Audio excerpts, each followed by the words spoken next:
Hello my love YouTube family, अस्सलाम वालेकुम। Welcome to another vlog, welcome to another day. कैसे हैं आप सब लोग? उम्मीद है एकदम ठीक ठाक, बिंदास, बढ़िया, मस्त मज़े में होंगे। और जी हाँ, आपकी बहन जिया आप सबकी दुआओं से एकदम ठीक ठाक है। और अभी जो है मैं बना रही थी यार सहरी। और सहरी में मैंने बनाया था अंडे का ऑमलेट, यानी वेजिटेबल ऑमलेट। इस थोड़ा सा मैंने प्याज और मिर्ची वगैरह डाल दी उसमें। तो यार रोज़ रोज़ ना एक जैसा नाश्ता मुझसे नहीं होता, और इसलिए मैं थोड़ा सा जो है वेरिएट करने के लिए ना चीज़ों को डिफरेंट करती रहती हूँ खाने पीने की। यार उससे थोड़ा सा अच्छा भी लगता है टेस्ट में भी, और खाया भी जाता है। और शहरी में मोस्टली ये होता है कि यार कुछ मतलब इस टाइप का, या तो मीट में कुछ हो या फिर अंडा हो। तो वो अंडा मुझसे खाया नहीं जाता है एक्चुअली, लेकिन यस मैं ये कोशिश करती हूँ कि यार अगर अंडा भी बना रही हूँ ना, तो इस तरह का खागीना टाइप का मैं बना लूँ, तो वो ज़्यादा मुझे अच्छा लगता है।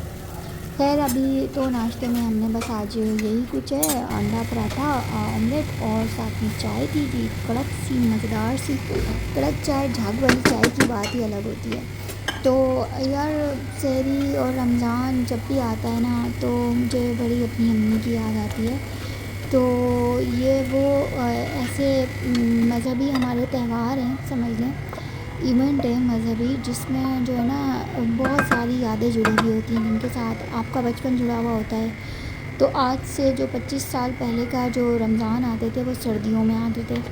और कोयल की जो कूक होती थी ना, वो हमारे नीम के दरख्त पे आके कोयल बैठती थी। और जब अम्मी सहरी में उठाती थी, उठ जाओ, हमारे सहन में चरपाइयाँ बिछी हुई होती थी, और अम्मी उठाती थी अक्सर सर्दी में ना। ये होता था जब गर्मियों के रमज़ान होते थे तो सहर में सोते थे चारपाइयों पे, और जब सर्दियों के होते थे अंदर रज़ाइयों में। अम्मी कहती थी रज़ाइयों में दुबके होते हो, वहीं दुबक के खा लिया करो अपनी सहरी, बाहर मत आया करो। यानी कि माँ को देखें यार, इतनी ज़्यादा फ़िक्र होती थी, इतना वो प्यार होता था कि हमें ना रज़ाइयों में बैठे होते थे, वहीं हमारा मुँह चुपड़ा के जो दिला देती थी अम्मी, और वहीं हमें ना सहरी के लिए नाश्ता। अपन बच्चे होते थे, हमारा क्या ही रोज़ा होता था, लेकिन फिर भी हमें सहरी प्रॉपर कराती थी, वहीं रज़ाई में दुबका के, और वहीं पर ही हमारा हाथ मुँह धुला के तो वहीं बिठा दिया करती थी। तो खैर आज के दौर की जो सहरी है, आज तो अब आजकल के दौर में जितनी वैरायटी है ना खाने पीने की, उतना ही मुझे लगता है कि यार वो चाम, वो एक लज्जत खानों की, वो उस तरह की नहीं रही जितनी वो पहले थी। पहले कभी कभार जो है महीने में कोई एक बार या महीने में 2 बार पुलाव बिरयानी बनती थी, तो उसमें भी इतना जायका, इतना टेस्ट होता था। लेकिन अब तो भाई हर दूसरे दिन पुलाव बिरयानियाँ बन रही होती हैं। तो अब तो ज़बान के चटखारे इतने हो गए हैं, और इतनी वैरायटी हो गई है खाने की। खैर यहाँ पर जी मैं टिक्के बना रही थी, सहरी हमने कर ली थी, तो अब अफ्तारी की तैयारी थी नेक्स्ट डे। और अफ्तारी में अब्दुल्ला ने कहा मुझे भी पकोड़े नहीं खाने, और मुझे भी नहीं खाने थे पकोड़े। भाई पकोड़े खा खा के ना चेहरे की हालत ही अलग हो गई। एक तो मेरे तो खैर वैसे ही मुँह में छाले और ज़ख़म हो गए थे, मुँह में, चेहरे पे दाने। तो मज़ीद मैं तो कोई रिस्क ले ही नहीं सकती थी, मैं तो वैसे भी नहीं पकोड़े खा रही थी। और जो अब्दुल्ला ने बेचारे ने पकोड़े खाए ना इस दफ़ा, उसके भी चेहरे पे दाने शाने निकल आए।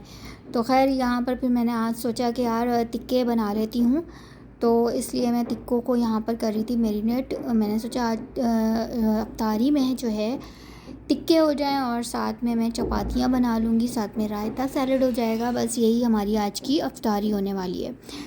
तो इसको मैरिनेट करके थोड़ी देर मैंने रख दिया था, और अब आप लोग देख ही सकते हैं कि कितने जूसी और टेंडर टिक्के बने हैं यार। वाकई इतने कोई यमी और मज़ेदार टिक्के बने थे ना कि मज़ा आ गया था। अच्छा, रमज़ान की यार बरकतें ही अलग होती हैं।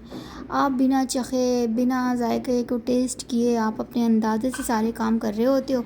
स्पेशली ख़वातीन की बात कर रही हूँ कि उनकी हिम्मत को दाद देनी चाहिए कि भाई बगैर चखे और बगैर टेस्ट किए आप इतना एग्जैक्टली एक्यूरेट खाना बना लेती हैं, जिसमें सारे मसाले जो है वो प्रॉपर और बराबर होते हैं।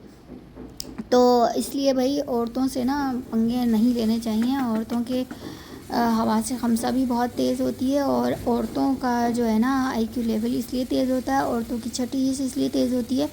जो औरत बगैर चखे पूरे टब्बर का खाना बना लेना, तो सोचें कि उससे पंगा लेना कितना ख़तरनाक हो सकता है।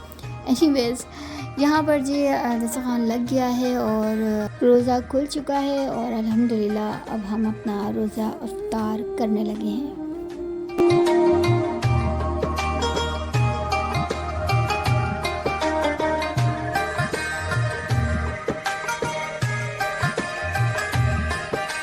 रमज़ान भी हमें अलविदा कहने वाला है और थोड़े दिनों की रहमतें बरकतें रह गई हैं। बस फिर उसके बाद वही सूना सन्नाटा, दस्तरख़्वान पे ये सारे लवाज़मात नहीं होने वाले। मतलब यार ये असल में ना मुझे ऐसा लगता है कि इन खानों की बरकत कुछ अलग ही है, इन खानों की लज़्ज़त कुछ अलग ही है जो स्पेशली हम रमज़ान में बनाते हैं।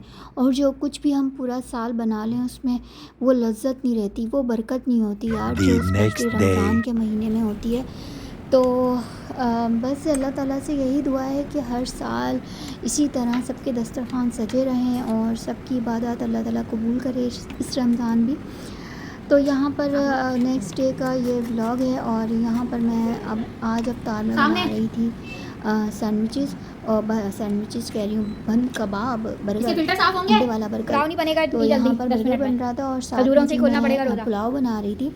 तो हुआ कुछ यूँ था कि पुलाव में काफ़ी टाइम हो गया था, तो मैंने कहा ये तो अफ्तारी के बाद ही रेडी होने वाला है पुलाव, क्योंकि काफ़ी लेट गोश्त आया था। तो इसलिए ना फिर मैंने सोचा कि यार बर्गर बना लेती हूँ फटाफट से, ताकि कुछ तो होना खाने के लिए। तो इसलिए फिर मैंने ना जल्दी बर्गर बना के रख दिया साइड पे और यहाँ पर मैं मसाला भून रही हूँ। पुलाव का यखनी रेडी हो गई थी। तो आज मैंने सोचा हुआ था कि यार सब जगह हम 2-4 जगह जो है वो बांट देंगे, पुलाव भी आस पड़ोस में हम दे देंगे। तो इसलिए ना मैंने ये पुलाव रेडी किया। पुलाव ज़्यादा क्वांटिटी में बना था आज, तो फिर आज लेट भी हो गया था, इसलिए अफ्तारी के बाद ही मैं दे सकी। तो खैर कोशिश यही होती है कि यार रमज़ान के महीने में आप कुछ ना कुछ देते रहो आस पड़ोस में। और यार मेरा ऐसा मानना है कि देने से कभी भी कुछ भी कम नहीं होता, देने से हमेशा आता है पलट के। फिर चाहे वो खैर हो, फिर चाहे वो कोई भी तकलीफ़ आप किसी को दे रहे हैं, कोई अच्छाई हो भलाई हो, उसका अजर अल्लाह ताला आपको उसी सूरत में ही लौटाता है। तो हमेशा जो है ना अपनी ज़िंदगी में कोशिश करें कि अच्छा बाँटें, अच्छा दें। कुछ भी कर रहे हो अपनी लाइफ में एटलीस्ट वो इतना अच्छा तो हो कि उसका आपको बदला अच्छा ही मिले। तो मेरा जो है ना पसंदीदा जो मेरा मशगला है, जिसको हॉबी कहते हैं, तो वो ये है कि मुझे पसंद है कि यार मैं कुकिंग करूँ अपने हाथ से। और मैं बहुत खुशी खुशी खाना बनाती हूँ, मुझे बहुत शौक़ है, मुझे बड़ा मज़ा आता है खाना बनाने में। तो अपने हाथ से कुकिंग करें और आप किसी को खाना खिलाएं, देखें फिर कितना सुकून मिलता है यार। इस चीज़ में जितनी लज्जत रख दी है ना अल्लाह ताला ने, पता नहीं क्यों मुझे लगता है कि अल्लाह ताला ने ना अल्लाह ताला की इबादत तो ऑब्वियसली वो इबादत के लायक है, उसकी इबादत हम करते हैं अल्लाह को राज़ी रखने के लिए, अल्लाह को खुश करने के लिए। लेकिन इस इबादत में हमारी ख़ुद की सेटिस्फेक्शन भी होती है।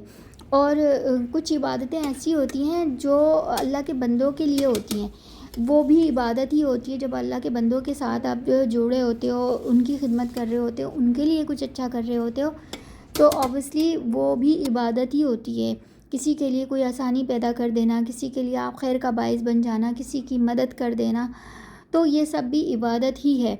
तो खाना बना के खिलाना अल्लाह ताला को ये अमल इतना पसंद है कि आप जब खाना पका के किसी को, किसी भी गरीब हो या अमीर हो, डज़न्ट मैटर, आपने खाना खिलाना है किसी को, खाना खिला दिया ना अगर, तो बस आप कि वही अदा अल्लाह को इतनी भा जाती है, इतनी पसंद आ जाती है कि फिर आपकी ज़िंदगी में ना सत्ते खैरा हो जाती है। तो बस अपनी लाइफ में खैर बाँटें और अल्लाह से खैर तलब करें, यही हमारी ज़िंदगी का मकसद होना चाहिए। क्योंकि हर इंसान को अल्लाह ताला ने ज़िंदगी में किसी न किसी मकसद के तहत ज़रूर भेजा है।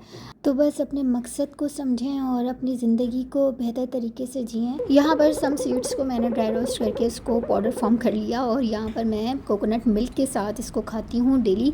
और यार ये बहुत अच्छा है आपकी हेल्थ के लिए, आपके बालों के लिए, आपकी स्किन के लिए। सो गाइस अस्सलाम वालेकुम and welcome back to the new blog. तो भाई अभी ना मम्मा सो रही हैं, उनकी कुछ तबीयत इतनी ठीक थी, तो मैंने सोचा कि मैं आज कुछ इफ्तारी में कर लेता हूँ। तो ज़ारा बाजी से मैंने डिस्कस किया, बड़ी डिस्कशन चली, इनके हाथ भी बड़े स्लो चले तो इसके बाद हमने डिसाइड किया कि हम अभी पास्ता बना लेते हैं। सो देखें यहाँ पे हमने ये रख दी है, ये हमारा प्रिपरेशन यहाँ पे जो भी है, इसमें मिक्स्ड पास्ता है। ये बेसिकली मेरे पास अलग अलग टाइप के पास्ता थे, मैंने उसको मिक्स कर दिया। ट्राई कलर था, ये इसको पता नहीं क्या बोलते हैं, शेल पास्ता था, ये पता नहीं ये कौन सा रिकॉटा है इसको बोलते हैं, आई डोंट नो। खैर ये कैप्सिकम है, ये अनियंस हैं, ये गार्लिक है, यहाँ पे चीज़ है और बाकी ये मैदा। तो अभी भाई कुकिंग करते हैं। स्टार्ट भैया मैंने चिकन डाल दिया, बहुत ज़्यादा डांस कर रहा है, इनको लगने से रखना बट इसको कुक करना है इस गार्लिक में, ताकि इसकी जितनी भी उसको इस तरह से अच्छे से पकने दें पहले, उसके बाद नेक्स्ट स्टेप करेंगे। फिर भाई मैंने इसमें प्याज डाल दी और साथ में ही मैं कैप्सिकम डाल दूँगा। मैं सब कुछ ऐसे ही डाल देता हूँ, मुझे ऐसे ही सही लगता है, अलग अलग में कुछ नहीं करता। ये मैं इसको डाल के थोड़ा सा इसको मैं पका लूँ, तो सॉटे कर लूँगा मैं इसको इस तरह से, बिकॉज इसमें कोई एक्स्ट्रा फालतू के मसाले नहीं डालने हैं या फिर एक्स्ट्रा कोई सॉसेज नहीं डालनी, क्योंकि वाइट सॉस है। वाइट सॉस का अपना ऑथेंटिक टेस्ट वही बेहतर लगता है, उसमें इनोवेशन अच्छी नहीं लगती, बहुत ही कम जो इनोवेशन आपने कर दी वो सूट कर गई, बट बिना उसके अजीब ही लगता है। खैर अच्छा है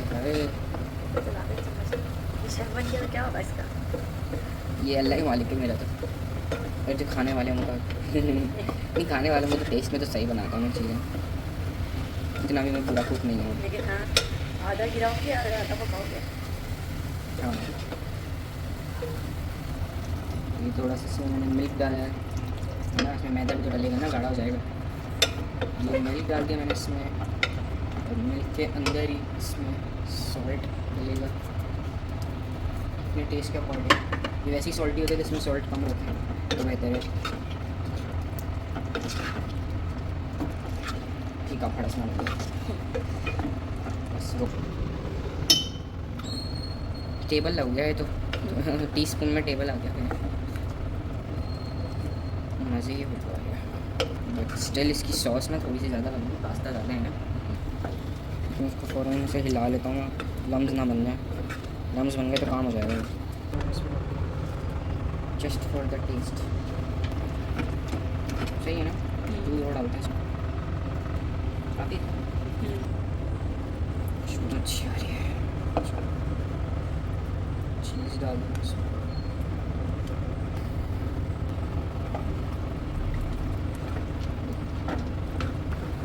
इसमें चीज़ भी हमने अच्छे से ऐड की थी, पूरी चीज़ पास्ता। और जनाब यहाँ पर अब्दुल्ला साहब अफ्तारी के लिए बना रहे थे पास्ता, वाइट सॉस पास्ता, क्योंकि मेरी तबीयत ख़राब थी तो इस वजह से इसने सोचा कि चलो मम्मा को क्या ही डिस्टर्ब करूँ। मैं सोई हुई थी तो पीछे से जो है ना बच्चे ने कार्रवाई की और इसने किचन में आके साथ ज़ारा को अपने साथ लगा के कटिंग शटिंग करके खुद ही, और बच्चे ने बड़े अच्छे तरीके से पास्ता वास्ता बना के सब रेडी कर लिया। और यहाँ पर मैं उठी तो फिर ये जी अब्दुल्ला ने जलाए हुए थे सारा कुछ लगा लगू के, कहते मम्मा रमज़ान आधे से ज़्यादा गुजर गए, हमने ये नहीं लगाए।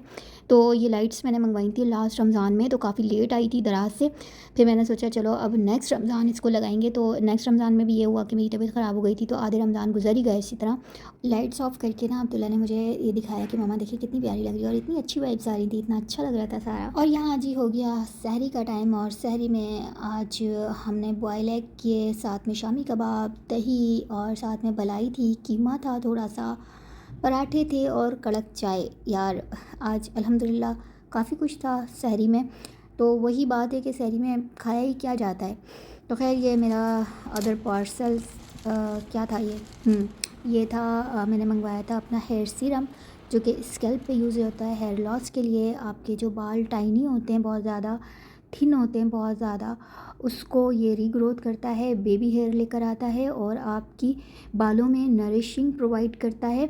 और जो बालों की जो रूट्स होती हैं, जो कमज़ोर हो गई होती हैं, उनको ये स्ट्रॉन्ग करने में काफ़ी बेनिफिशियल है।